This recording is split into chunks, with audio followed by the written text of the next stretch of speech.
Nagbabalak ka bang magtinda ng tinapay o magpa-order online o maglako pero hindi mo alam kung paano sisimulan? Baka ito na yung sign kasi ito wala pang 100 ng puhunan, pwede ka na makapagsimula. Oo, madali pang gawin. Ayan, una, maglagay ka ng 1/4 cups ng harina. All-purpose flour yan. Pwede kang gumamit ng bread flour, parang tanga. Ayan, tapos 1 kutsara ng asukal. Brown sugar yung nilagay ko kasi wala na akong puting asukal. Yan yung stock. Oo, magastos naman kung bibili pa ako ng puti, 'di ba?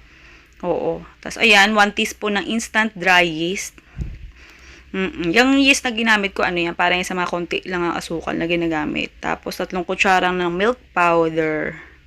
Kahit anong brand pwede, kung saan yung sa tingin mong makakamura kayo yung bilhin mong brand ng milk powder. At saka 1 piraso lang ng itlog, small size pwede na yun. Tsaka half cup ng tubig.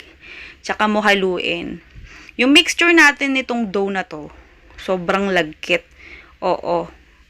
Tapos lalagyan pa natin yan ng 1 kutsara ng margarine para mas malambot yung texture niya lalo na pagka naluto. Ayan. Okay lang yan kahit ganyan yung texture niya malagkit. Oo, kasi magagawan naman ng paraan yan. Pero kasi ganyan talaga yung sinadya kong texture para malambot siya pag na-bake, pag naluto. Ayan, itabi mo lang muna yan, takpan mo, tapos i-rest mo lang ng 30 minutes, paalasahin natin. Tapos ito, sa isang lalagyan, maglagay ka ng 1/4 cup ng harina, 1/8 cup ng breadcrumbs, at saka 1/3 cup ng asukal.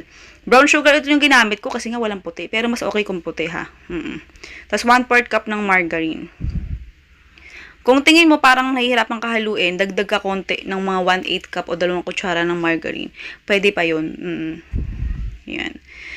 Tabi lang natin yon, tapos balik tayo dito sa dough kapag lipas ng 30 minutes. Ayan, tapos lagay tayo ng mga 3/4 cup na harina. Unti-unti ang lagay ng 3/4 cup na harina na yan ha. Hindi ko inisang buhos lang. O hanggang sa mahati ko yung dough. 3/4 cup lang lahat-lahat ng nilagay ko.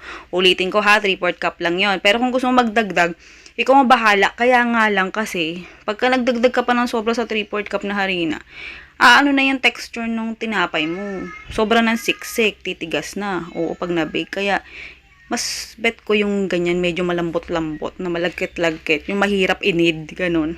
Yan. Tapos, pahid tayo ng mantika sa kamay at saka sa kneading board. Oo, kneading board natin. Kung saan ka magmamasa, kahit saang masahan pwede, basta ganun.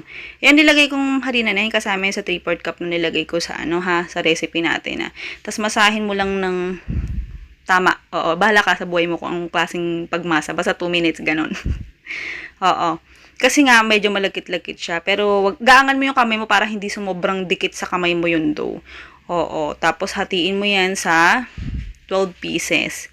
Kaya kailangan mong magpahid-pahid ng mantika sa kamay at saka sa kneading board kung saan ka magmamasa para maiwasan siyang dumikit. Tapos huwag ka nang huwag ka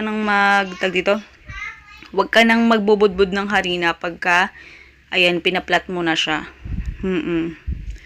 Ayan, para malambot na yung texture niya pagka binake nga. Tapos lagay mo yung palaman. Sa palaman, depende sa dami ng gusto mo ha. Pero kailangan mo ihatiin yung palaman sa kung ilan yung gagawin mo kasi nga kukulangin ka. Ako kinulang kasi gusto ko maraming palaman Kaya gumawa pa ako ulit ng isa pang set ng palaman. Tapos ayan, naghanda na ako ng breadcrumbs para pang coating natin. So dami ng breadcrumbs na magagamit natin diyan, depende sa iyo ha kung gusto mong maraming breadcrumbs, pero kung nagtitipid ka, kontian mo lang ganun. Oo. Ako gusto ko marami. Dahil pambili. Charot. Dami kasing stock ko. Mga kalahating kilo. O, diba ang dami? Bihira naman ako magluto ng mga ganito. Kaya marami na para sa akin yun. Pero pag pantinda mo na, araw-araw, wag mo masyado damihan yung breadcrumbs na pang coating mo. O, kasi di naman masyado importante yan. Diba? Ganon. Tapos, ayan lang. Ulit-ulitin mo lang yung pagbalot hanggang sa matapos ka. Oo. Yan. Tapos, ito, yung pinaka-baking pan na ginamit ko rito, ayan. Inisprayan ko ng mantika para hindi dumikit. Yung ginamit kong baking pan dyan, yung pan sa sa pinaka-oven, yun ay mismong ginagamit ko. Oo. Tapos, ayan, takpan mo lang. Pagkatapos mong i-roll yung Spanish bread, mga 30 minutes. Pagkalipas ng 30 minutes, ayan, aalsa pa yan. Tapos, kailangan nating i-bake. Oo. Yung oven mo, kailangan preheated na ha. Mainit na, pinainit. Ang gamit ko ditong oven, gas oven, o kaya hindi sabay yung init sa taas tsaka baba. Kaya yung ilalim lang ang gamit kong apoy, tapos 180 to 280 degrees Celsius yung init niya. Oo, tas i-bake mo lang mga 25 to 35 minutes. Basta ikaw magtansya kasi nga gas oven gamit ko. Oo. Yan, medyo natusta pa nga eh, oh. Yung lista ng recipe tsaka costing nga sa dulo ng video, pwede mong i-forward ha. Yung texture nito, kasi napansin ko, umabot kasi ito ng kinabukasan, mas lumambot siya. Oo, medyo natusta yung ilalim nito, pero mas lumambot siya nung kinabukasan. Tsaka yung palaman niya, mas masarap kaysa doon sa binibilihan namin ng bakery dito. Tatlong klase yung binibilihan namin ng bakery dito, pero mas bet ko tong gawa ko. Oo. Siguro ganun talaga pag ikaw yung may gawa eh, no?